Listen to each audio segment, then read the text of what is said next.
സത്യം പറഞ്ഞാൽ ഇത് നല്ല കാര്യത്തിൽ വിശ്വസിക്കുന്നുമില്ല. സ്ഥാപനത്തിന് ദുഷ്പേരുണ്ടാക്കുന്ന ഒരു കാര്യമാണ്.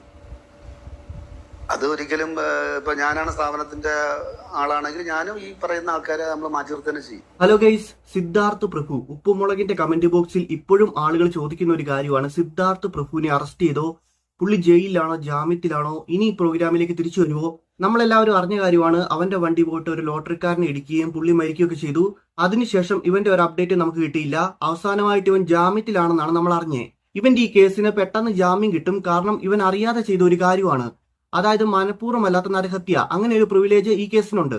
ഇവനെ ഇനി ഉപ്പുമുളകിലേക്ക് തിരിച്ചെടുക്കുവോ? അതുമായി ബന്ധപ്പെട്ട ഒരു കാര്യം ബിജു സോപാനം പറയുന്നുണ്ട്. പുള്ളിയുടെ കേസുമായി ബന്ധപ്പെട്ട് പറഞ്ഞ കാര്യമാണ്, അത് ഇതിനും ബാധകമാണ്. വീഡിയോയിലേക്ക് പോകുന്നതിന് മുമ്പ് മറക്കാതെ ഈ ചാനൽ ഒന്ന് സബ്സ്ക്രൈബ് ചെയ്യുക. നമുക്ക് വീഡിയോയിലേക്ക് പോവാം. സത്യം പറഞ്ഞാൽ ഇത് നല്ല കാര്യത്തിൽ വിശ്വസിക്കുന്നുമില്ല. സ്ഥാപനത്തിന് ദുഷ്പേരുണ്ടാക്കുന്ന ഒരു കാര്യമാണ്.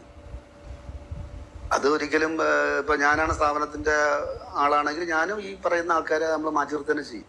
സ്ഥാപനത്തിന് ചുമക്കേണ്ട കാര്യമില്ല. അത് അവർ ചെയ്തത് 100% ശരിയെന്നുള്ള വിശ്വാസമാണ് എനിക്ക്. ഇടപെടേണ്ട കാര്യമില്ല. അവർ പറയുന്നത് എന്ന് പറഞ്ഞു കഴിഞ്ഞാൽ ഇത് കേസ് കഴിഞ്ഞിട്ട് സത്യാവസ്ഥ അറിയിട്ട് ചെയ്യാം, അഭിനയിക്കാം. പുള്ളി പറയുന്നത് എന്താന്ന് വെച്ചിട്ടുണ്ടെങ്കിൽ, ഉപ്പുമുളകിലെ നടി കൊടുത്ത കേസിൽ ബിജു സോപാനവും ശ്രീകുമാറും കുറ്റാരോപിതരാണ്. ഇവർ പ്രതിയാണെന്ന് തെളിയിക്കപ്പെട്ടിട്ടില്ല. അതുകൊണ്ട് തന്നെ ഈ കേസ് കോടതി വരുമ്പോഴത്തേനും ഇതിൽ പ്രതി അയാളെ മാറ്റിയിട്ട് ബാക്കിയുള്ളവരെ അഭിനയിപ്പിക്കാനാണ്. ഇവർ കൊടുക്കുന്ന എക്സ്പ്ലനേഷൻ എന്താന്ന് വെച്ചിട്ടുണ്ടെങ്കിൽ, ഒരു കുറ്റം ചെയ്ത ആളെ ഈ പ്രോഗ്രാമിൽ അഭിനയിക്കാനായിട്ട് ഇവർ സമ്മതിക്കത്തില്ല. കാരണം അത് സമൂഹത്തിന് നൽകുന്നത് നല്ലൊരു മെസ്സേജ് അല്ല. ഈ സിദ്ധാർത്ഥ് പ്രഭുവിന്റെ കേസിൽ 100% പ്രതി സിദ്ധാർത്ഥ് പ്രഭു തന്നെയാണ്. അതായത് പുള്ളി മദ്യപിച്ച് വണ്ടി ഓടിച്ചിട്ട് ഒരാളെ ഇടിച്ചിട്ടതാണ്. അതിന് സാക്ഷികളെല്ലാം ഉണ്ട്.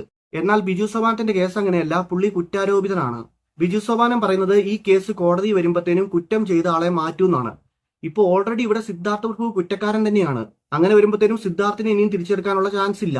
പിന്നെ ആളുകൾ പറയുന്നുണ്ട് സിദ്ധാർത്ഥ് പ്രഭുവിനെ സീരിയലിൽ നിന്നും സിറ്റ്കോമിൽ നിന്നും ഒക്കെ വിലക്കിയിട്ടുണ്ടെന്ന്. അങ്ങനെയൊന്നും ഒരിക്കലും ചെയ്യാൻ പറ്റത്തില്ല. കാരണം ഒരു പ്രോഗ്രാമിൽ നിന്ന് വിലക്കണമെങ്കിൽ ഫിലിം ഇൻഡസ്ട്രി ആകട്ടെ, സീരിയലുമായി ബന്ധപ്പെട്ട ഇൻഡസ്ട്രി ആകട്ടെ, ഒരു മേഖലയിൽ നിന്ന് ഒരാളെ പുറത്താക്കണമെങ്കിൽ ആ മേഖലയിൽ നടക്കുന്ന ഒരു പ്രശ്നമായിരിക്കണം.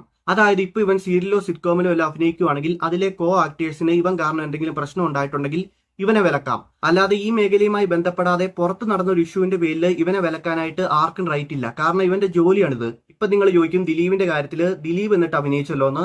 ദിലീപ് കുറ്റാരോപിതനാണ്, പ്രതിയാണെന്ന് ഇതുവരെയും തെളിയിക്കപ്പെട്ടിട്ടില്ല. നമ്മുടെ റിപ്പോർട്ടർ ടിവിയിലെ മൊട്ടേരുണ്ട കോട്ടി മാത്രമാണ് ദിലീപ് പ്രതിയായിട്ടുള്ളത്.